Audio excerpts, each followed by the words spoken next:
report about memory management and its processes. First is swapping. Second is fragmentation.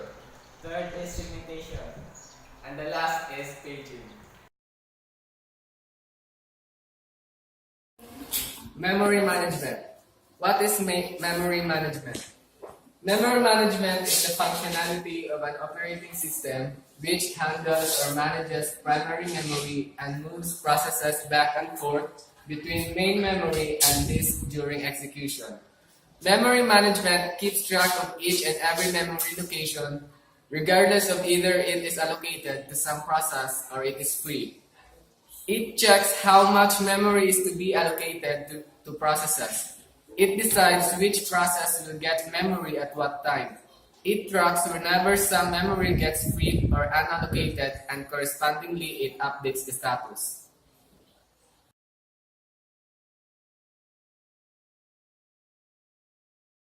Temporarily out of memory to a backing store and then brought back into memory for use.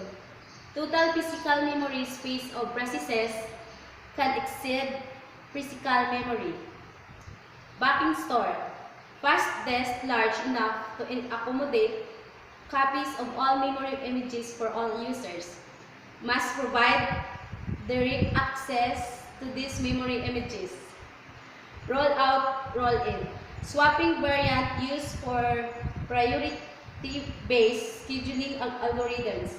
Lower priority process is swapped out so higher priority process can be loaded and executed.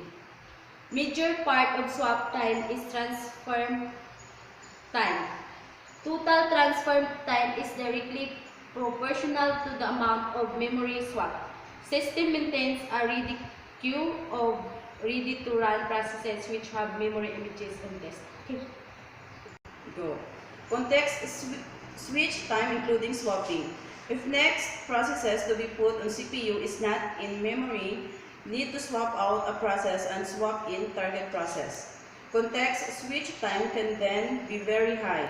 100 MB process swapping to hard disk with transfer rate of 50 MB per second.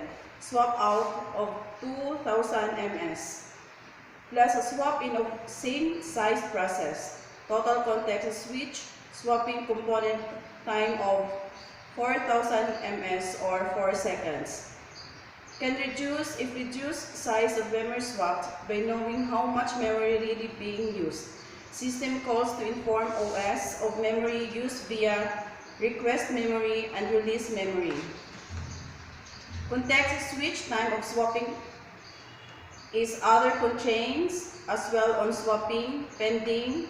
One per I/O can't swap out as I/O would occur to wrong process, or always transfer I/O to kernel space, then to I/O device known as double buffering adds overhead. Standard swapping not used in modern operating systems, but modified version common. Swap only when free memory extremely low.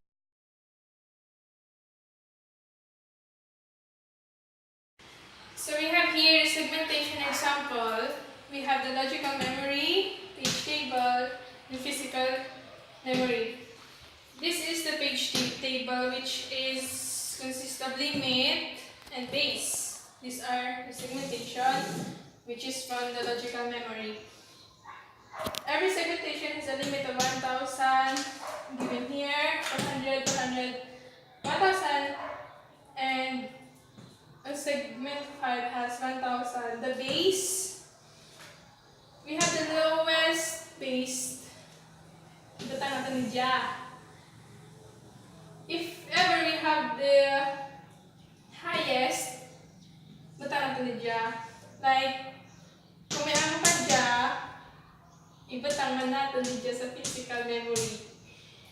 So, same as to come up with the physical table. Ang physical memory, i-add natin dyan ang limit ng base. So, we have 1000 kag 1/4, we have 2/4.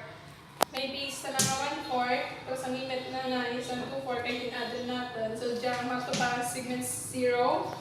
So, sa 4 plus 6,300 is equal to 6,700. So, ang lowest lang, ang pinaka-highest natin is 6,300. Pero wala ka tabi 670, so maadin naka-table nga 6,700. So, diyan mato pa ang segment 2. Sa may limit, may base nga 600 kag may limit ta na 6,700. So, sa segment 3, 400 plus jay 4,000 is 4,700, which is makita na rin dya.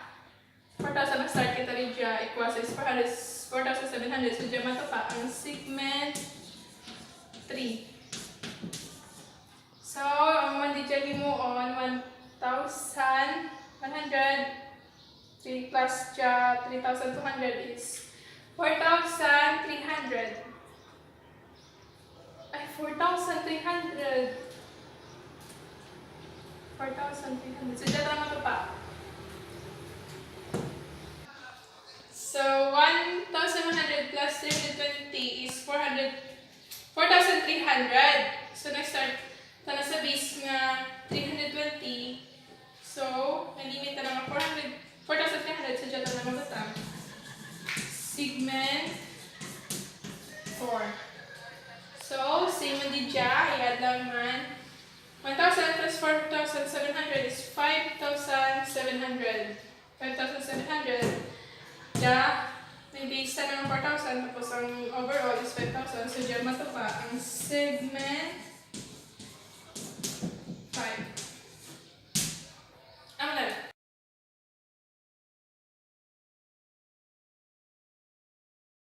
Fragmentation. I will explain the fragmentation. The fragmentation have two types, the external fragmentation and the internal fragmentation. First, the external fragmentation is total memory space exists to satisfy a request, but it is not contiguous. The internal fragmentation is allocated memory may be slightly larger than requesting memory. This size difference is memory internal to partition but not being used. Reduce the external fragmentation by compaction. Shuffle memory content to place all free memory together in one large block.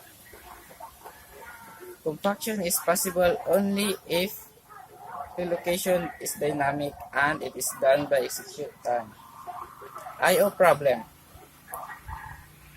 Last job in memory while it is involved in I/O. Do I/O only OS buffer. Now consider that backing store has same fragmentation problem.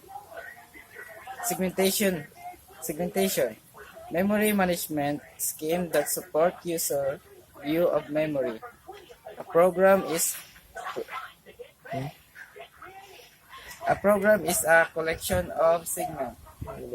A segment is locally unit such as main memory, function, method, object, stacks, local variables, global, common block, symbol table, and arrays.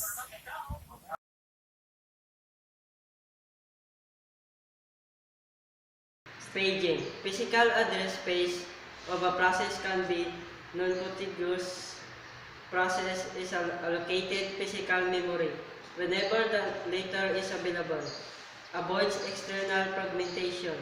Avoids problem of varying size memory chunks. Divide physical memory into fixed size blocks called frames. Size is power of 2, between 512 bytes and 16 megabytes. Divide logical memory into blocks of same size called pages. Keep track of all free frames. Set up a page table to translate logical to physical addresses. Backing store likewise split into pages. Still have internal fragmentation.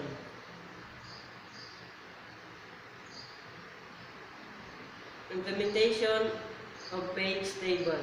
Page table is kept in main memory. Page table based register points to the page table.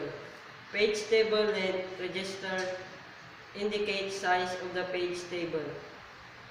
In this scheme, every data instruction access requires two memory accesses, one for the page table and one for the data instruction. The two memory access problem can be solved by the use of a special fast lookup hardware cache called associative memory or translation looks aside backwards. Implementation of page table. Page table is kept in main memory. Page table base register PTBR points to the page table. Page table length register PTLR indicates size of the page table. In this scheme, every data instruction access requires two memory access. In this, one for this page table and one for the data instruction. The two memory access problem can be solved by the use of the special fast lookup hardware cache called associative memory for translator look aside buffer TLBS. Some TLBS address space identifiers ESIDS in each TLB entry uniquely identifies each process to prove address space protection for the process. Otherwise, need to flash at very context switch. TLBS typically small, 64 to 1024 entries on an TPL miss. Value is loaded into the TLB for faster access next time. Replacement policies must be considered. Some entries can be wired down to the permanent fast access.